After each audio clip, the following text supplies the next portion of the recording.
Olá, meus alunos!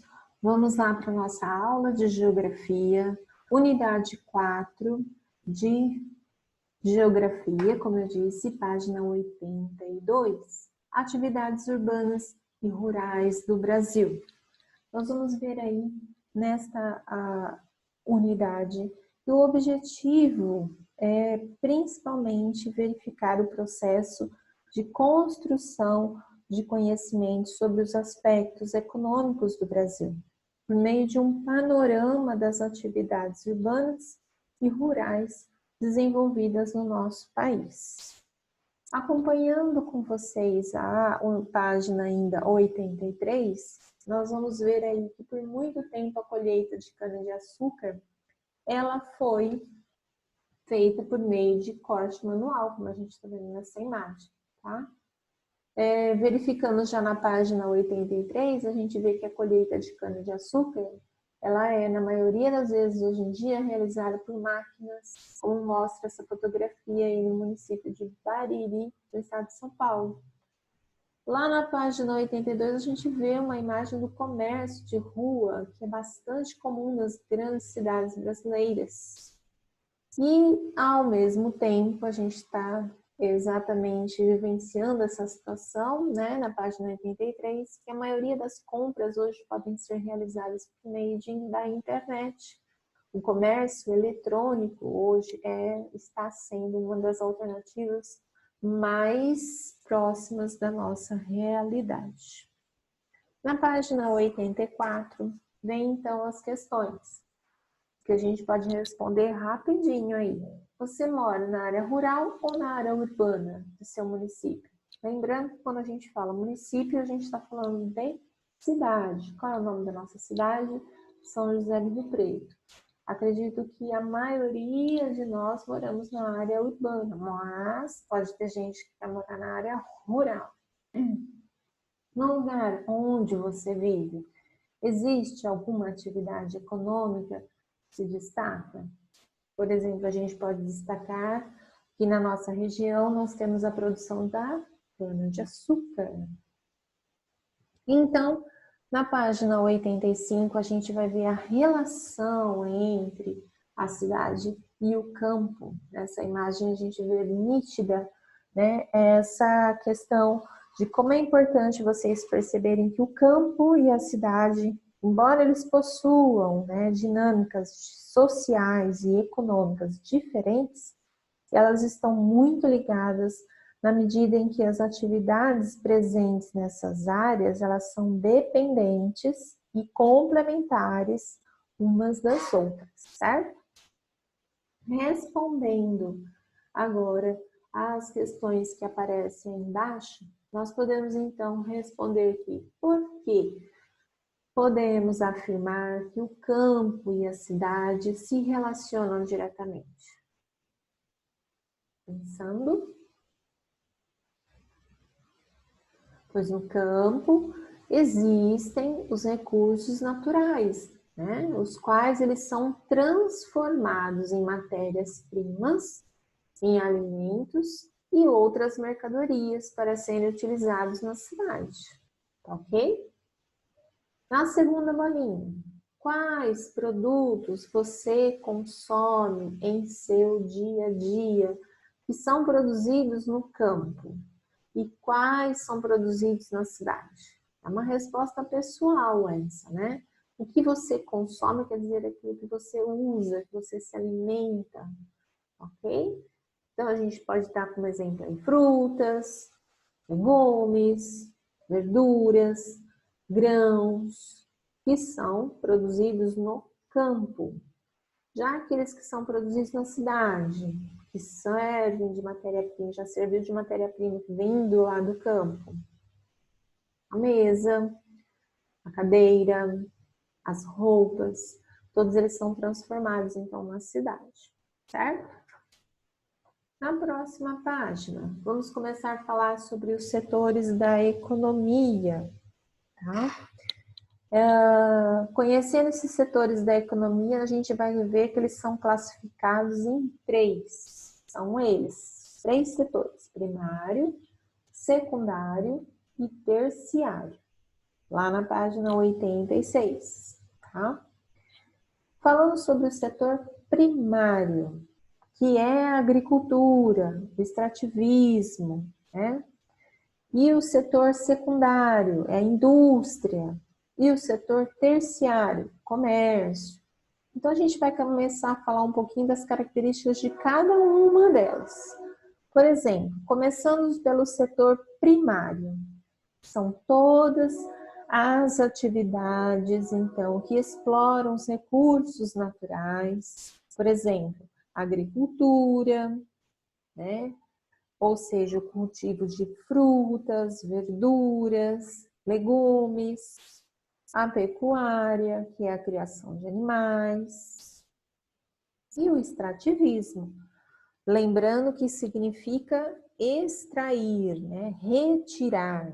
E aí nós podemos citar dois exemplos, que é a extração, por exemplo, do açaí, do látex, da seringueira, e a exploração dos recursos presentes no subsolo, que é o caso do petróleo. A pesca, também mostrada aí nessa imagem, ela é considerada uma atividade de extração, porque uma vez que se retira os peixes dos rios e oceanos, né, para fins comerciais, ela passa a ser, então, uma característica do setor primário. Já falando sobre o setor secundário, ou seja, a indústria, é onde ocorre o processo de transformação do produto que ele é extraído da área rural, por exemplo. Frutas que tornam-se sucos engarrafados, molhos, como é o caso do ketchup, grãos como trigo na produção de massas, farinhas, pães, macarrão, a madeira, que é utilizada na fabricação de móveis, e, por fim, os minérios na produção de equipamentos eletrônicos. Brinquedos também, né? Esse setor, ele é responsável por transformar os produtos primários em bens industrializados. Ou seja, vocês têm que perceber que o setor secundário ele é amplo, diversificado. Uma das vantagens dele é que, além dele gerar empregos, ele também diminui a dependência do país por produtos que são fabricados fora do país. Então, quando a gente produz o nosso próprio alimento, o nosso próprio produto, a gente tem vantagens sobre isso. E aí nós temos exemplos de indústrias que aparecem na página 89.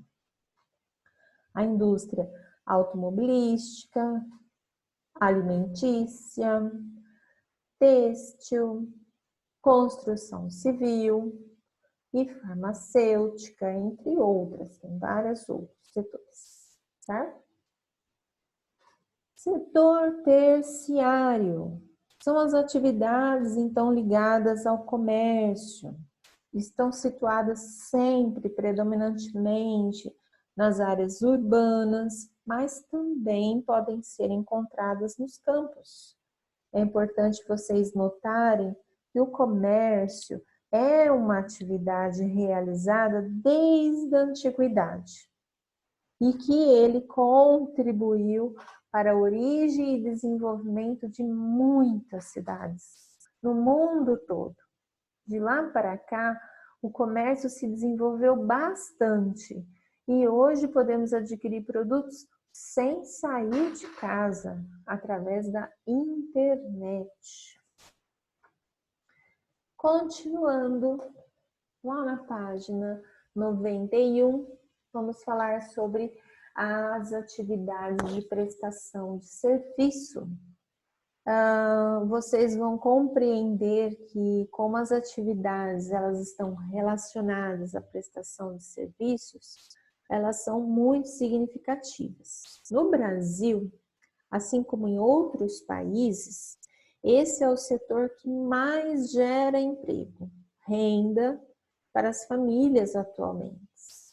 inclusive nesse momento da pandemia, está sendo muito prejudicado, né? Então a gente sabe que hoje está tudo fechado, cinema está fechado, teatro está fechado, restaurantes estão fechados, as pessoas não podem ir lá, né, frequentar esses locais. As lojas, garçons, imagina, né? Então muitos outros. Porém, a gente não pode deixar de evidenciar aqui o trabalho exaustivo dos médicos, enfermeiros, que na verdade são os nossos heróis, né? Nossa eterna gratidão a eles. Ok? Mas vamos lá. No final da página, nós temos uma tarefa que vocês vão poder fazer com a família de vocês. Vocês irão fazer uma lista com os principais serviços utilizados por você e sua família. Vocês vão escrever no caderno, colocar a data, a página dessa tarefa e perguntar em seguida, depois que vocês perguntarem então para os seus familiares, vocês vão poder verificar, por exemplo, vocês usam transporte público? Sim ou não? Vocês têm seu carro? Vocês usam serviço de saúde? Escola? Cabeleireiro? Quais são esses serviços?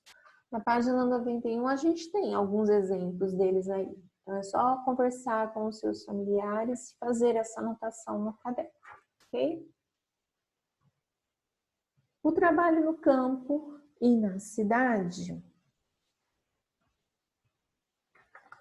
Na página 92 e 93, vem falando sobre o trabalho no campo e na cidade. Vem com o objetivo da gente observar as características do modo de vida social e econômico das áreas urbanas e rurais.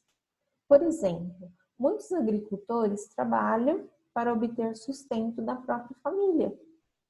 Depois vocês vão poder ver um exemplo no link que eu vou deixar disponível para vocês, que vai estar falando sobre as quebradeiras de coco, típico lá da região norte e nordeste. Já na cidade, nós temos vários exemplos. Nós temos o comércio, o supermercado, shopping, escritórios, consultórios, restaurantes, entre outros, né? No final da página 93, tem o exercício 2. Vamos lá acompanhar.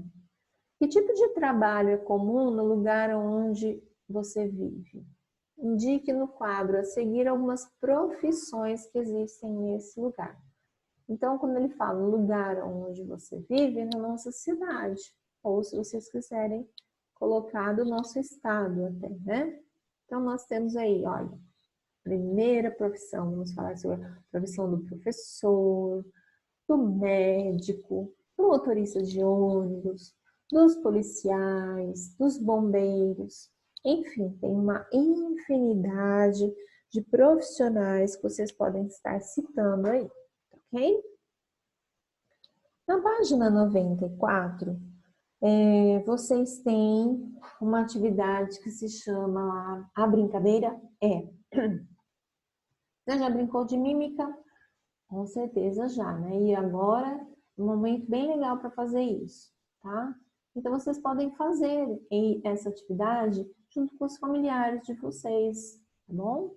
Para vocês adivinharem que tipo de trabalho. Então, cada um vai ter que fazer uma mímica representando trabalhos ou trabalhadores, tá? Lembrando que mímica não pode falar e nem nenhum som pode ser feito, tá bom? Então, boa brincadeira para vocês. Continuando lá na página 94 e 95, vem falando sobre um assunto muito importante para vocês refletirem, que é o trabalho infantil. O trabalho infantil, a gente tem que pensar que quando ele é realizado por crianças e adolescentes sem a idade mínima permitida, ele é ilegal no Brasil. Trata-se de um dos problemas que ainda persiste no nosso país. Apesar de haver uma legislação que protege esses direitos infantis e dos adolescentes. Então, de acordo com esse gráfico que está aí na página 95, nós temos dois gráficos. documentos. Um que está mostrando sobre a incidência do trabalho infantil nas atividades agrícolas e não agrícolas, e o outro que está falando sobre o trabalho doméstico infantil por gênero. Então, na número 3, o trabalho infantil doméstico, ele é predominantemente realizado por meninas ou por meninos? Qual é a coluna maior aí, a porcentagem maior? Das meninas, né? E no número 4, a maior parte do trabalho infantil se concentra nas atividades agrícolas ou não agrícolas? De acordo com a porcentagem, se concentra nas atividades não agrícolas. Muito bem. Eu gostaria que vocês lessem depois, com calma, o texto que vem aí para complementar o conhecimento de vocês, que está na página 96, que fala sobre o trabalho infantil, tá? Então, você sabia? Leiam esse texto que vai ser muito importante para vocês, tá? Em seguida, vocês têm aí, você sabe, no quadradinho azul embaixo, na página 96, tá lá. Você sabe qual é o tipo de trabalho realizado pelos seus pais, pelos seus familiares? Então, aproveite esse momento, conversem com eles, qual é a profissão deles, né? Escolhe uma pessoa da família, conversa, pergunta para eles quais são as tarefas que eles realizam diariamente, quantas horas de trabalho, qual é o local de trabalho. Enfim, faça essas anotações que vocês vão poder registrar no caderno para poder ter como documento depois, tá? Finalizando, lá na página 98, nós vamos falar sobre o trabalho de ontem e hoje. Com o desenvolvimento tecnológico, ele tem provocado profundas alterações no mundo do trabalho, em todos os setores da economia. Está cada vez mais frequente o uso de máquinas e equipamentos com tecnologia de ponta, contribuindo para o aumento do desemprego e até extinção de diversos tipos de profissões, sobretudo nas indústrias. Por outro lado, profissões relacionadas a prestações de serviços e ao desenvolvimento de novas tecnologias têm surgido absorvendo parte dessa mão de obra. Podemos observar a quantidade de funcionários que tinha antigamente no escritório, como a gente tem aí na página 99, e como tem hoje no escritório atual. Observando que no escritório atual nós temos já o uso da tecnologia. Certo? Continuando, lá na página 100, nós temos então um mapa falando sobre a distribuição das atividades econômicas no território brasileiro. Nesse mapa a gente vai poder observar que é um mapa falando sobre a criação de gado bovino, onde ele se concentra mais, né? Então, onde tem a maior quantidade dessas atividades, estão concentradas normalmente de acordo com o aspecto físico, ou seja, de acordo com a região mais desenvolvida, onde se concentram os grandes centros urbanos, onde tem regiões turísticas. Na página 101, vocês vão poder também ver esse outro mapa, né? Onde vai estar falando sobre a concentração das indústrias. Então, observem os estados que apresentam, tá? Essa grande aglomeração, esse aglomerado de indústrias, porque na maioria das vezes eles vão estar localizados nos principais centros urbanos do nosso país, como é o caso de São Paulo e Rio de Janeiro. Como a gente pode ver aí no mapa da página 101, onde eles estão, as bolinhas verdes estão concentradas nesses dois estados, ok? Observem, comparem, tá? Lembrando sobre a questão de símbolos, simbologia dos mapas. Um mapa vem com a simbologia do gado, o outro vem representando através de bolinhas. Então, é importante que vocês também façam essa comparação. Então, vamos ver se vocês prestaram atenção na aula, façam a leitura novamente, verifiquem seus conhecimentos, podem até assistir a aula novamente, porque ela vai ficar disponível depois. E bons estudos! Tchau, pessoal. Beijo!